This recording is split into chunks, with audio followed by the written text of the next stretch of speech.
Well, a man who is currently serving a 60-year prison sentence for the death of a Connecticut state trooper is up for parole much earlier than expected. Yeah, Duane Johnson's been behind bars since the early 90s, but in a few hours, a parole board will hear his case. Fox 61's Kaylee Collins is outside the Connecticut Parole Board office in Waterbury right now.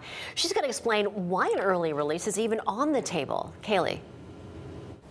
Well, in 2023, state lawmakers had changed the eligibility requirements for parole here in our state, and that meant that anyone who has been convicted of a serious crime when they were under the age of 21 and have since completed half of their sentence could be considered for parole. In Duane Johnson's case, that means that he could potentially be considered for parole 10 years earlier than he was originally expected to. Now, Duane Johnson is one of two brothers who were convicted in the murder of a state trooper here in Connecticut. That was Russell Bagshaw. He was killed on June 5th of 1991. State police described it as an ambush and say the brothers shot Bagshaw execution style. The two were arrested and charged just days later, with Duane's brother Terry later sentenced to death and Duane sentenced to life without parole.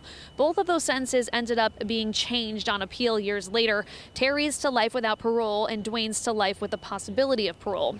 Trooper Bagshaw was just 28 years old when he was killed. He left behind a wife who has been outspoken in opposing Johnson's early parole consideration. She and the National Police Organization have urged community members to write to the parole board asking that Johnson's parole be denied. This parole hearing is taking place this morning virtually. We have a link to that virtual meeting on our website, fox61.com. We've also reached out to Governor Ned Lamont and Attorney General William Tong for their comment on this matter as well. We know that several lawmakers here in our state have also expressed their opposition to this parole consideration as well. We'll keep you updated if and when we hear back. For now, we're reporting in Waterbury. Kaylee Collins, Fox 61.